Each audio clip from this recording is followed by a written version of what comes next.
Olá, oitavo ano. Bem-vindos a mais uma videoaula, tá bom? E agora, pra gente finalizar, eu queria comentar com vocês sobre o módulo 23, que vai falar sobre a América Central, ok? Eu vou passar esse módulo de uma forma bem sucinta pra vocês, tá bom? De uma forma bem tranquila, bem leve mesmo, porque se eu não me engano eu já dei essa aula pra vocês. Eu queria começar falando para vocês que na América Central, né, esse lugar que a gente conhece como América Central, ele compreende, né, os territórios que estão acima da América do Sul e abaixo da América do Norte. Então, Cuba, Honduras, Nicarágua, Guatemala, Panamá, Costa Rica, Haiti, tá bom? São desses países que eu tô falando. E aí, se vocês, né, são mais ligados a turismo, essas coisas, vocês já devem ter pensado nas praias do Caribe, né, naquelas praias lindíssimas, com aquela areia branquinha, com aquela água, né, cristalina.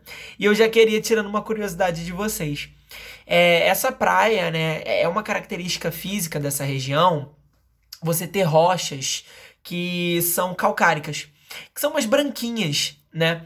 E aí, quando essas rochas foram se decompondo, né, foram se transformando em material sedimentar, que é a areia, o material que constitui o fundo do oceano, acabou ficando esse material muito branquinho. E aí, como vocês bem sabem, né, essas superfícies mais claras, elas refletem muita luz.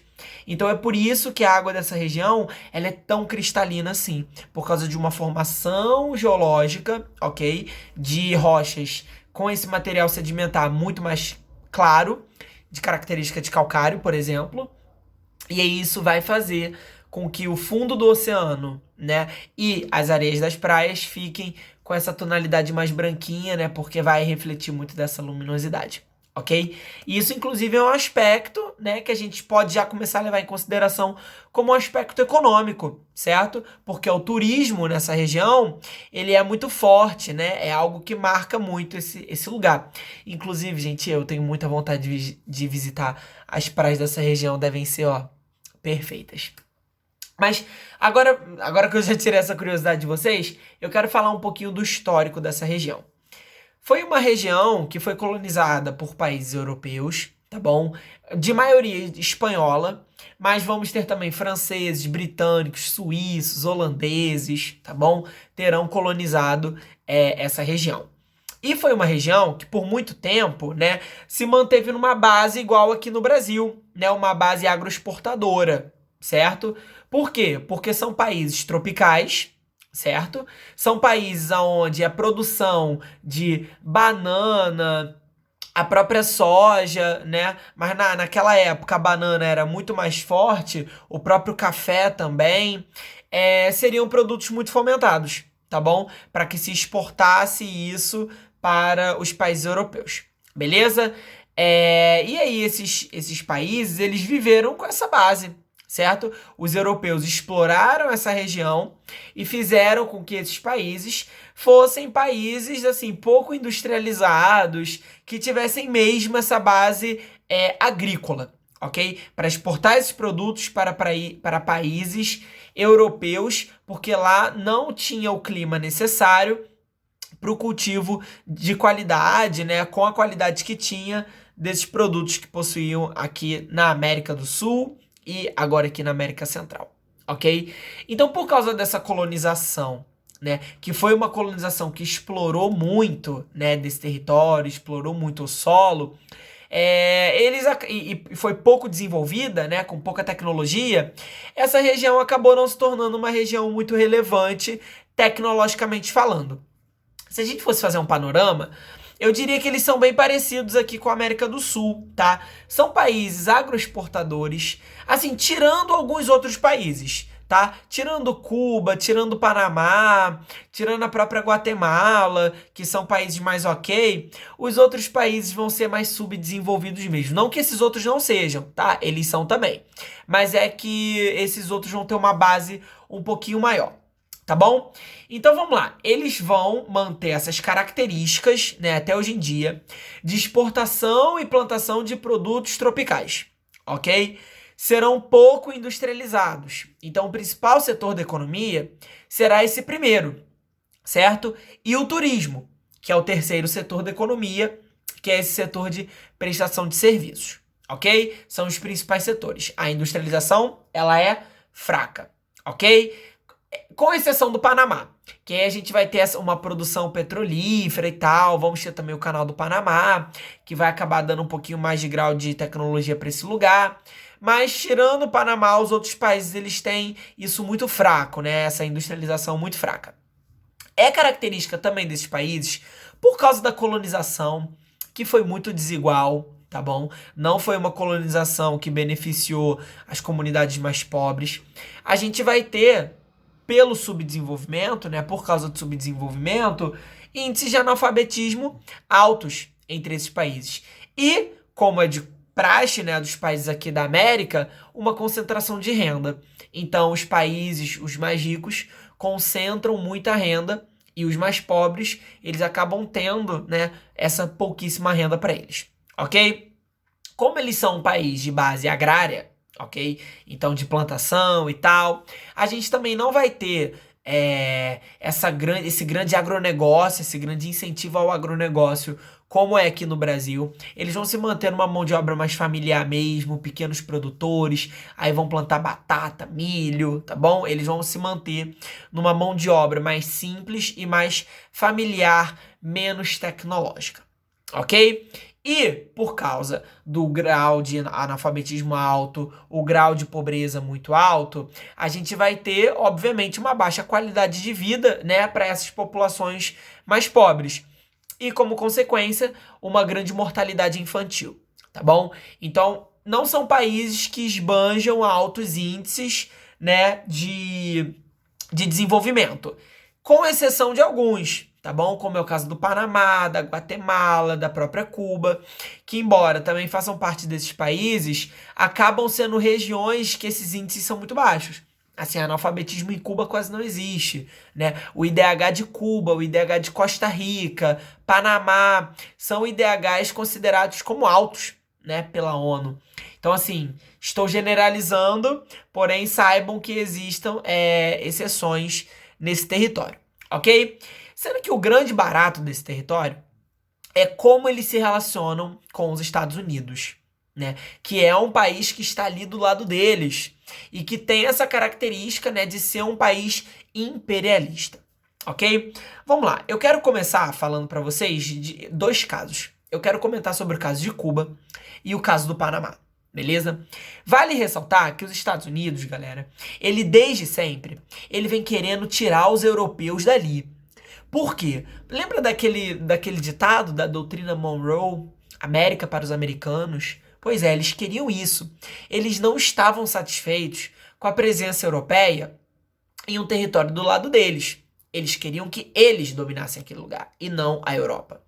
Então eles começaram uma série de levantes, né, ajudando mesmo esses países a conquistarem suas independências, né? Estavam financiando independências, estavam guerrilhando junto com esses países na conquista da independência.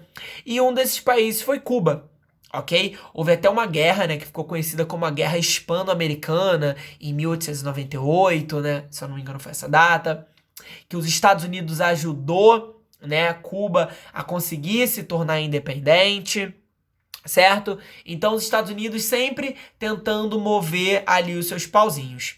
E aí com essa independência, né, os Estados Unidos ele cria uma parada chamada Emenda Platt, que era uma tentativa de manter na linha, né, esses países, fazer com que esses países da América Central eles se mantessem aliados aos Estados Unidos. E aí os Estados Unidos vão apoiar um cara, a presidência de Cuba, chamado Fulgêncio Batista, ok? Fulgêncio Batista era um grande apoiador dos Estados Unidos, tá? Abria as portas de Cuba para o comércio estadunidense, beleza? Sendo que esse cara, ele fazia um governo desigual, ok? Como um governo liberal dos Estados Unidos, certo? E aí houve uma revolução, certo? Em Cuba, que ficou conhecida, né, até hoje como a Revolução Cubana, que foi liderada, né, por Fidel Castro, Raul Castro, Ernesto Che Guevara, certo? Que tinha como intenção tirar Fulgêncio Batista e instaurar outro modelo de governo. Vale lembrar que o que se instaurou em Cuba foi uma ditadura de esquerda, ok? Existem ditaduras de esquerdas e ditaduras de direitas. Ambas estão erradas, porque qualquer ditadura é errada, ok? foi uma ditadura de esquerda que foi instaurado em Cuba, né? E Fulgêncio Batista foi derrubado. Nesse período, o IDH de Cuba aumentou muito, né? Se investiu muito em educação, se investiu muito em saúde, né? Obviamente eu não estou passando pano para a ditadura, mas é inegável a gente também dizer que os índices, né, os números de Cuba de qualidade de vida, eles aumentaram muito, né? E foi graças a isso que esses índices ainda são grandes. Houveram também, né? Vocês devem com certeza ouvir falar, mas é homofobia.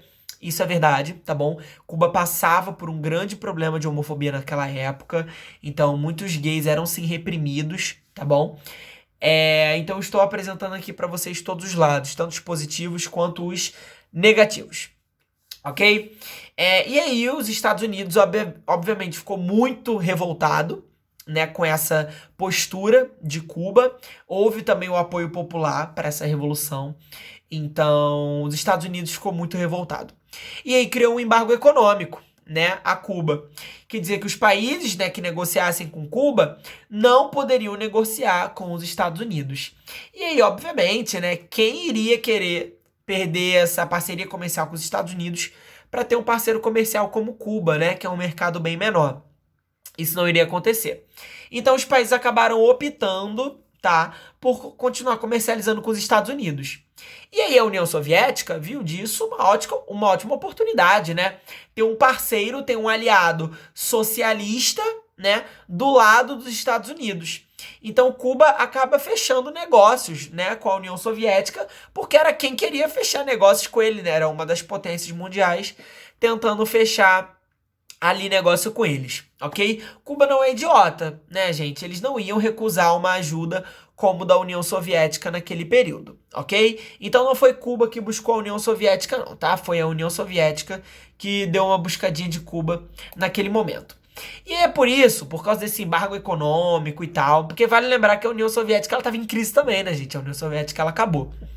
Então é por isso que a gente tem essa impressão, né, quando a gente vê fotos de Cuba, aqueles carros super antigos, aquelas construções antigas, ruas antigas, é tudo muito antigo, né? Parece que a cidade ficou perdida no tempo, por causa do embargo econômico, né? A cidade, né, o país acabou ficando assim, parado em meios tecnológicos. O embargo econômico, ele tinha se flexibilizado com o governo do Barack Obama e tudo mais, mas as políticas de Donald Trump já vêm voltando atrás, né? Vem dando passos atrás com essa conquista, né, que o governo de Cuba estava tentando conseguir com o Barack Obama, ok? Então essa é a relação de Cuba com os Estados Unidos hoje em dia. O embargo ele ainda existe, está voltando, né, com as suas leis mais rígidas com o governo de Donald Trump, ok? E o Panamá, que é um outro caso muito especial que eu gosto de comentar por causa do canal do Panamá, né? O Panamá ele foi uma das principais rotas assim importantes marítimas que ligavam o Oceano Atlântico com o Oceano Pacífico. E aí, obviamente, os Estados Unidos não ficaria por fora dessa, né? Esse canal teve esse apoio, tá, dos Estados Unidos. É uma rota comercial muito importante, que é vigiada pelos Estados Unidos, né? Então a presença, né, norte-americana, estadunidense nessa região, ela é muito forte. E vale lembrar que existem também várias indústrias, né, petrolíferas nessa região, e muitas delas são estadunidenses, tá? Então os Estados Unidos exercem um grande poder nessa região, exerce uma grande interferência. Os índices do Panamá também são altos, tá? O IDH é muito bom, tá? Os índices de analfabetismo são muito baixos, a mortalidade infantil é muito baixa. A ONU considera, né, o Panamá com IDH alto, ok? Mas em geral, gente, o panorama geral é um panorama de exploração que os Estados Unidos faz com esses países da América Central. Ok? A gente costuma dizer, né, que eles são o quintal mesmo dos Estados Unidos. Então, assim, é para onde eles vão para tirar férias, é onde eles vão para descansar, né? E onde eles colocam coisas que eles não querem colocar no seu próprio país, né? Os Estados Unidos têm muito essa cara de jogar para o país dos outros o que ele não quer no seu próprio país. Certo?